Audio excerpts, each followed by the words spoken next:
What we'll do in this video is start to explore a different take on the business cycle. In particular, we're going to think about what the Austrian school has to say about it. It's called the Austrian school because some of its founding fathers or some of its biggest thinkers in this school of thought were Austrian, Friedrich Hayek and Ludwig von Mises, and I'm sure that I'm mispronouncing it. And to think about how they view the economic cycle different than, say, a Keynesian, let's just draw ourselves an economic cycle. So let's just say that this is the long run, potential, the long run economic growth of the economy. And we know, unfortunately, in market economies, it doesn't just nice stair step along this way, that we have these fluctuations. We have these periods, we have these booms, and then we have these busts. And then the cycle keeps on going, but they're very unpredictable. They don't always follow the same exact time series, but boom, and then we have busts. Now, when we looked at the Keynesians, they were very concerned, and this was a lot of his motivation sitting in the middle of the Great Depression. Look, we're sitting right over here. It looks like there's been a shock to aggregate demand. We are operating below our potential. How do we stimulate it so that we could either shorten this or maybe prevent this in some way? So this is where the Keynesians are focused. The Austrians say, well, why did this boom and bust cycle happen in the first place? They'll say this part right over here. This part right over here is suspect. Why was there all this overinvestment? And they would say probably malinvestment, that bad investment decisions were made. Then people realized that those investments weren't actually generating returns. There wasn't money where people thought they had money, and then all of a sudden people got scared, and that led to this bust or this recession right over here. And they'd argue that this is to a large degree caused by the central banks themselves. So the Keynesians would argue that, hey, a central bank, monetary policy, and fiscal policy through the government, that could be used to curb these cycles, while the Austrians say that these cycles are actually made worse by these actual human actors. And you see that in this quote right here by Friedrich Hayek. The past instability of the market economy is the consequence of the exclusion of the most important regulator of the market mechanism, money, from itself being regulated by the market process. So they're saying, look, in most market economies, money, the supply of money is not being dictated by market forces. It's usually dictated by a central bank. So money is dictated by a central bank. And they say because you have these human actors who are flawed, and even if they're trying to do, and they're often acting on delayed or bad information, they're actually exacerbating it. And you could actually do better than the human central banks in dictating monetary policy if you had money itself being controlled by market forces.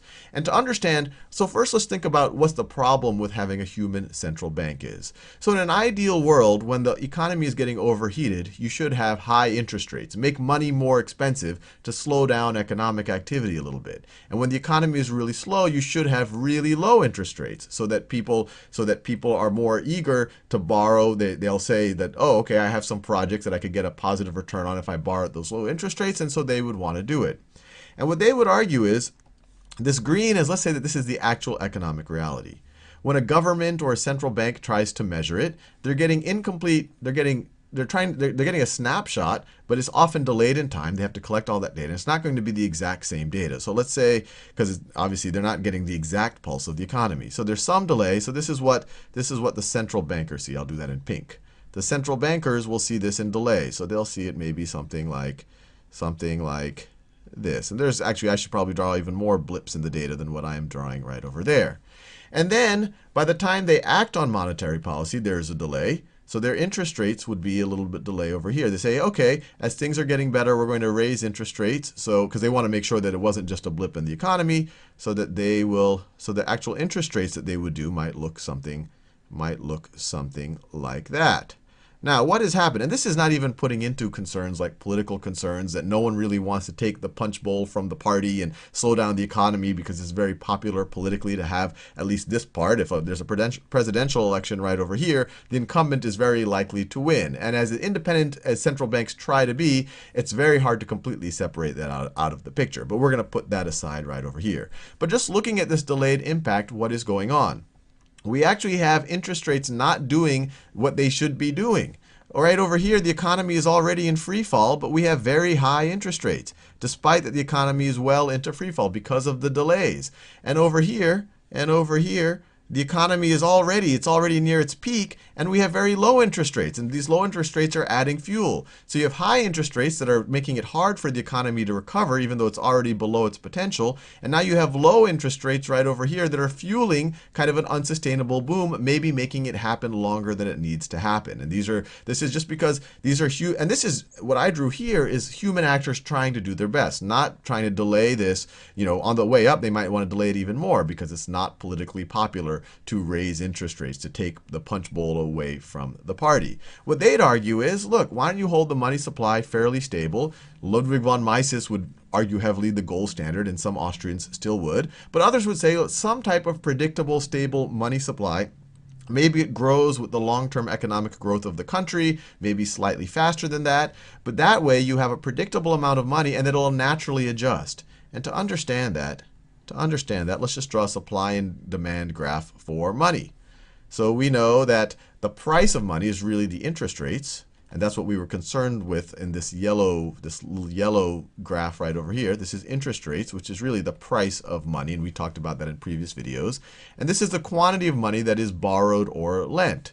And so when we talk about the supply of money, you could view this as the marginal opportunity cost of that incremental dollar being lent, or from the lender's point of view. So that is supply. And then demand of money. The demand of money might look something like this. So if the supply is relatively fixed and the demand shifts according to how much economic activity there is, the interest rates, the equilibrium interest rate, will naturally adjust, and it will adjust in a much quicker and proper way and apolitical way than having a human in charge of the central bank. If we have a lot of economic activity, then the demand for money will increase. People think that they have more projects that they think will be good, even though they're probably understating risk at that point. But just very naturally, as the demand goes up, probably because they're further away from the last recession, they're starting to underestimate risk, interest rates will naturally go up. And if we're in the middle of a recession, maybe people are overstating risk or things are getting bad, the demand curve for money might go to the left. And then you have a situation that interest rates would automatically go down. So some type of an automatic mechanism, it's actually a reasonable argument, might be more responsive and at minimum not make it any worse, not make the actual business cycle any worse. And to show that human beings definitely are fallible, I don't want to blame him, because they actually would not blame the actual central bankers. They would blame the fact that an institution called a central bank even exists, that humans are fundamentally flawed. They would not trust themselves to be the central banker. They said it should be done through market forces. No one should be setting the price of money. And to show that central bankers really are flawed and that there is sometimes a little bit of politics involved, here's a quote from Alan Greenspan. And when we had this long boom, he was this hero, and then now, after the 2008 credit crisis, maybe not as much. But this is a quote from him in 2004. So this is right when the housing bubble was starting to gain a little bit of momentum, but the economy was still fairly weak. So he says, American consumers might benefit if lenders provided greater mortgage product alternatives to the traditional fixed rate mortgage. So this isn't so much an interest rate issue, but he's advocating what we now know was one of the major causes of the bubble. And once again, he's not a bad person. He's human, but this is to show that he's a central banker. He had all of this information, but he's even advocating some of the things that ended up leading to this unsustainable boom. And this is another member of the government, once again, well-intentioned humans. Joseph McKinsey, Deputy Chief Economist at the Federal Housing Finance Board, says buyers like the stability of fixed-rate mortgages, but there is increasing flexibility in products. There are lots of innovative programs, especially targeting low-income and first-time buyers, he said. And now we know in hindsight that this type of thing this makes us cringe. This is the core of what underpinned the housing problem, that a lot of low-income and first-time buyers were giving sophisticated products that allowed them to borrow a lot of money, and they weren't able to read the fine print, and they were taking on huge loans that were hugely risky, and to a large degree that was a lot of what undermined kind of driving the foreclosure crisis. And then this is Alan Greenspan, a little bit of hindsight, 2010, during the crisis actually. Greenspan 82 acknowledged under questioning that he had made a mistake in believing that banks operating in their own self-interest would do what was necessary to protect their shareholders and institutions. Greenspan called that a flaw in the model that defines how the world works. He acknowledged that he had had also been wrong in rejecting fears that the 5-year housing boom was turning into an unsustainable speculative bubble that could harm the economy when it burst. Greenspan maintained during that period that home prices were unlikely to post a significant decline nationally because housing was a local market. And I put this, and this isn't exactly the narrative that the classical Austrian school would say. They're saying it's primarily now, not adjusting interest rates properly. Here, there's an extra narrative that's not only not adjusting interest rates properly, but it's also that central bankers aren't in a position as human beings to accurately read what's going on, even though I would argue that some of this was actually obvious. That on a nationwide basis, you had unsustainable lending practices going on. Anyway, it's a little bit food for thought. And like everything, all of these schools of thought of economics, there's definitely something to be said about this point. And Friedrich Hayek later did get a Nobel Prize for several things, and we can go that in a future video.